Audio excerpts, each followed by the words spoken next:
एक बार चक्रवर्ती सम्राट महाराज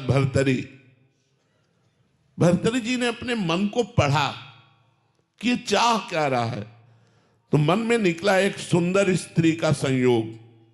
चक्रवर्ती सम्राट थे, उन्होंने ऐलान कर दिया कि चक्रवर्ती सम्राट महाराज भर्तरी ब्याह करना चाहते हैं, लेकिन अपनी पसंद का।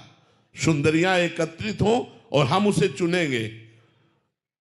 तो चुना एक बहुत ही सर्वांग सुंदर, उनके मन को अच्छी लगने वाली, जिसका नाम पिंगला था, उसको चयन किया। अब वो बहुत ही महान पुरुष थे, इसलिए कोई साधारण भोगी पुरुष तो थे नहीं।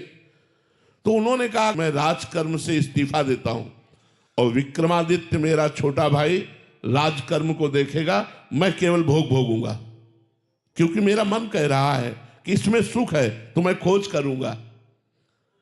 एक अलग महल हो, तो चक्रवर्ती सम्राट थे, सारी व्यवस्था हो गई। राज कानून को विक्रमादित्य ने अपने हाथों में संभाल लिया। बहुत बड़े, वो भी बलशाली और बुद्धिशाली थे विक्रमादित्य जी। भर्तरी जी तो अनन्य थे केवल पिंगला के, लेकिन पिंगला को अच्छा नहीं लगता। वो सुंदरी थी, उसका मन था और कुछ। तो एक दिन वो महल की खिड़की से झांक रही थी, तो एक सर्वांग पुष्ट अश्वपाल जो घोड़ों की रक्षा करवाता था, वो सबका प्रधान था, उसको देखा, उसको जमा। भर्तरी जैसे चक्रवर्ती सम्राट से मन हटकर घोड़ों की रक्षा करने वाले में मन उसका लगा। और रानी थी, अपनी दासी से बोली, उससे मिलने का एकांत समय। वो मिला, सरकार। उनका ऐसे नहीं, हम तुमसे दोस्ती करना चाहती हैं। अरे सरकार, हम तो आपकी जूती हैं, दोस्ती क्या, हम तो आपके घोड़ों की सेवा करने वाले हैं। धीरे धीरे धीरे गलत संबंध पिंगला का अश्वपाल से हो गया। एक भर्तरी जी के राज्य में ब्राह्मण तपस्या कर रहा था धन प्राप्ति के लिए। देवराज इंद्र के मंत्रों से देवराज इंद्र को रिझाना चाहता था। बड़े तप और व्रत से जब उसने नियम पूर्ण किया, तो देवराज इंद्र प्रकट हुए, बिना कुछ बोले एक फल दिया, कहा यह अमृत फल है, इसको खा लेने पर अमर हो जाएगा, और अंतर्ध्यान हो गए। तो उसने कहा कि मेरी बात तो सुनी नहीं, मुझे अमृत फल क्या चाहना, गरीब ब्राह्मण वैसे ही, और मुझे अमर होके क्या करना है, मुझे तो धन चाहिए था। देवराज इंद्र ने अमर फल दिया, अब क्या करें। उन्होंने विचार किया कि महाराज भर्तरी को ये अमर फल दे दे और हम उनसे मनमाना धन ले सकते हैं। ऐसा ही किया। महाराज की जय हो। राजा के चक्रवर्ती सम्राट भर्तरी के महल में दो के लिए छूट थी, एक निजी सेवक और एक ब्रह्म ऋषि। अगर ब्रह्म ऋषि आना चाहते हैं तो उनके लिए कोई रोक नहीं थी। वो गए, महाराज की जय हो, खड़े होकर प्रणाम किया और कहा, कहो ब्राह्मण देवता।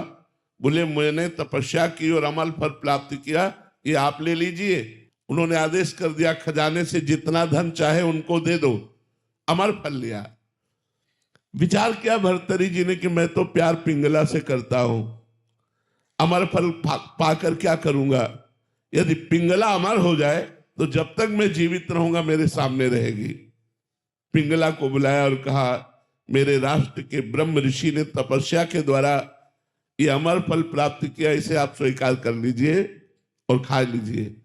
उनका अमर फल तो स्नान आदि करके पवित्र अवस्था में पाया जाता, मैं पालूंगी, आप निश्चिंत रहिए। उसने विचार किया कि मैं अमर फल खा करके क्या करूंगी, अगर मेरा दोस्त अश्वपाल अमर हो जाए तो मुझे। उसने अश्वपाल को अमर फल दे दिया। अश्वपाल का राजा के दरबार में नृत्यांगना जो नवयुवती वैश्या थी, उससे भी संपर्क था। उसने सोचा अगर वो वैश्या अमर हो जाए तो मेरा जीवन सफल हो जाए। उसने अपनी प्रेमिका वैश्या को दे दिया। वैश्या ने विचार किया, मैं नाचने वाली इस अमर फल को खाकर क्या करूंगी, अगर महाराज भर्तरी अमर हो जाए तो वो फल फिर भर्तरी जी के पास पहुंच गया। वैश्या ने जाकर, जय हो सरकार, वो निजी सेवकों में थी, ये अमर फल लीजिए।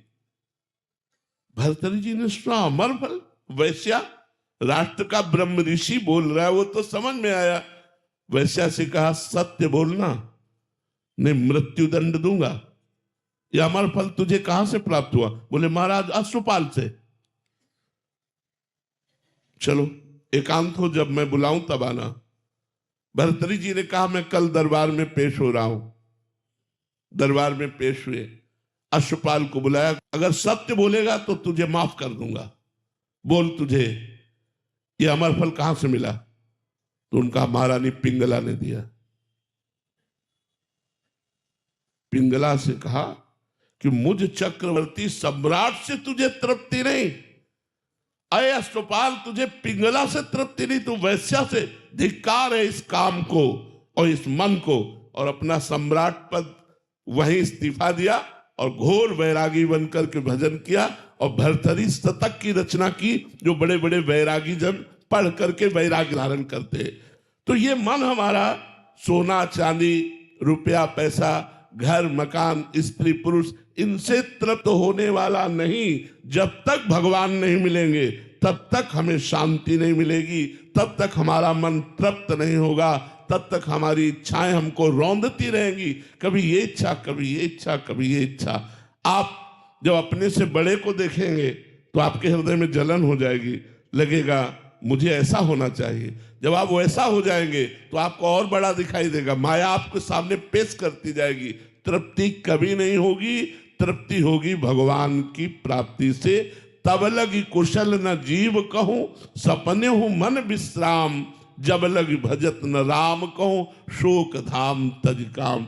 जब तक भगवान का भजन नहीं होगा तब तक तृप्ति नहीं हो सकती।